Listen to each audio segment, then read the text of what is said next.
बिस्मिल्लाहिर्रहमानिर्रहीम। अस्सलाम वालेकुम। YouTube channel hand writing skills में तमाम दोस्तों को और स्टूडेंट्स को खुश आमदीद। उम्मीद करता हूँ कि मेरे तमाम दोस्त खैर व आफ़ियत से होंगे। दोस्तों, जैसा कि पिछली वीडियो में हमने आपको लेसन नंबर 1 सिखाया था, जिसमें अलिफ से लेकर फ़े तक हमने मशक की थी, हरूफ तहज्जी की। उर्दू हरूफ तहज्जी की हमने जो मशक की थी, आज हम उसका दूसरा हिस्सा लेकर आपकी खिदमत में हाज़िर हुए हैं। आज लेसन नंबर 2 स्टार्ट करने जा रहे हैं। इसको हमने कॉफ से स्टार्ट करना है और बड़ी ये तक लेकर जाना है। इसको लिखने का तरीका आपको हम इस वीडियो में सिखाएंगे। तो आपके पास 4 लाइन वाली कापी होनी चाहिए, नोटबुक होनी चाहिए और एक कट वाला मार्कर होना चाहिए, जैसा कि आप स्क्रीन में देख रहे हैं। ये कट वाला मार्कर आपके पास होना चाहिए और ये 4 लाइन वाली कापी भी आपके पास होनी चाहिए। तो दोस्तों, शुरू करते हैं आज का लेसन। बिस्मिल्लाहिर्रहमानिर्रहीम। आज हमने कॉफ से स्टार्ट करना है। कॉफ को हमने इन 4 लाइन के अंदर ही कन्फाइन करना है, इससे बाहर नहीं जाना।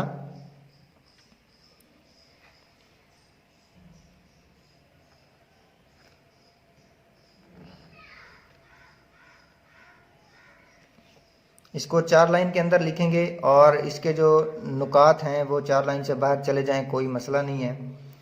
उसके बाद हमने काफ लिखना है कशिश वाला। इस काफ कशिश वाले का हिसाब बिल्कुल उसी तरह होगा जिस तरह हमने लंबे कत वाली बे लिखी थी, ठीक है। यानी 9 कत वाली, 11 कत वाली या 13 कत वाली। इस काफ की जो लेंथ है 9, 11 या 13 कत होनी चाहिए। तो इसको जैसे अलिफ लिखते हैं उसी तरह अलिफ लिखेंगे इस तरह। उसके बाद इसके नीचे हम वही बे बना देंगे जो हमने 11, 9 या 13 कत वाली बनाई थी। और इस अलिफ की थोड़ी सी लेंथ हम ज़्यादा कर देंगे और इसकी ये कशिश भी साथ। उसके बाद हमने गाफ लिखना है, वो 5 कत में लिखना है, ऐसे। उसके बाद लाम की मशक है। लाम को हम इन 4 लाइन के अंदर लिखेंगे, लेकिन इसका थोड़ा सा हिस्सा 4 लाइन से बाहर जाएगा, ऐसे। और इसके नीचे जो दायरा है वो बिल्कुल सीन के दायरे के जैसा होगा। उसके बाद मीम लिखेंगे। मीम का पहला हिस्सा है इन 4 लाइन से थोड़ा सा बाहर जाएगा और बाकी नाक की सीध में बिल्कुल इसका नीचे वाला हिस्सा होगा, ये ऐसे। उसके बाद ये इसका मुंह यहाँ से इसको फिल कर देना है। उसके बाद नीचे बिल्कुल सीधा आपने इसको लेके आना है। उसके बाद नून है। नून का जो दायरा है वो लाम के दायरे जैसा होगा, सीन के दायरे जैसा होगा, शीन के, साद के, इन दायरों जैसा होगा। यहाँ से स्टार्ट करेंगे और इसका नुक्ता इसके बिल्कुल दरमियान में, लाइन के ऊपर। उसके बाद वाव है। वाव दरमियान वाली 2 लाइंस के अंदर आएगा, लेकिन इसका थोड़ा सा हिस्सा बाहर जाएगा, ऐसे। उसके बाद गोल हे है, ये भी इसी तरह 2 लाइन से थोड़ी सी बाहर जाएगी। उसके बाद 5 इसके बाद जो हे की मश्क है, 5 हे की जो मश्क है इसको कहते हैं, वो इस तरह से आप लिखेंगे।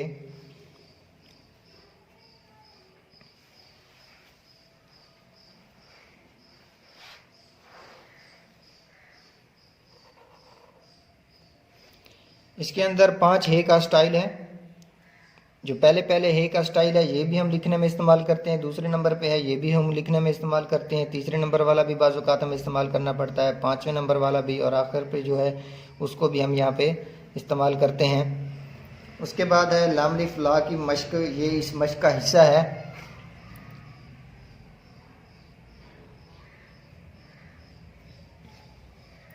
उसके बाद हमज़ा, ये आइन का सिरा जिस तरह होता है बिल्कुल उसी तरह होगा।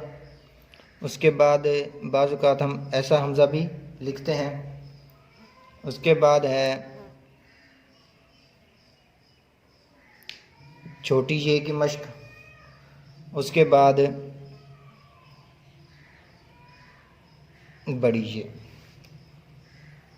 तो दोस्तों ये था आज का हमारा लेसन नंबर 2।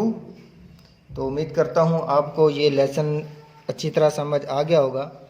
अगर कोई बात आपको समझ नहीं आई तो आप कमेंट में पूछ सकते हैं, इंशाल्लाह आपके कमेंट का जवाब भी दिया जाएगा।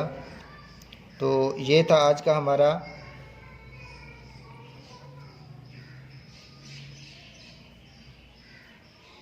सबक नंबर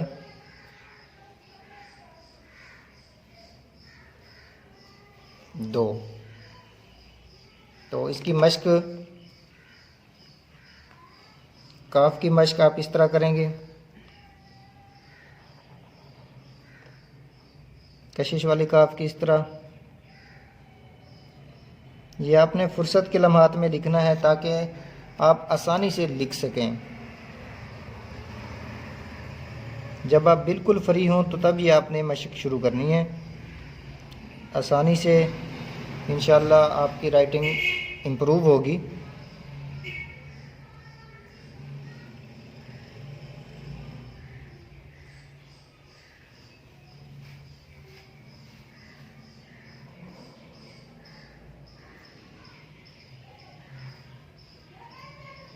तो दोस्तों ये था आज का हमारा लेसन नंबर 2। तो इसकी आप घर पे मशक करें, 4 लाइन वाली नोटबुक पे करें, इस मार्कर के साथ करें।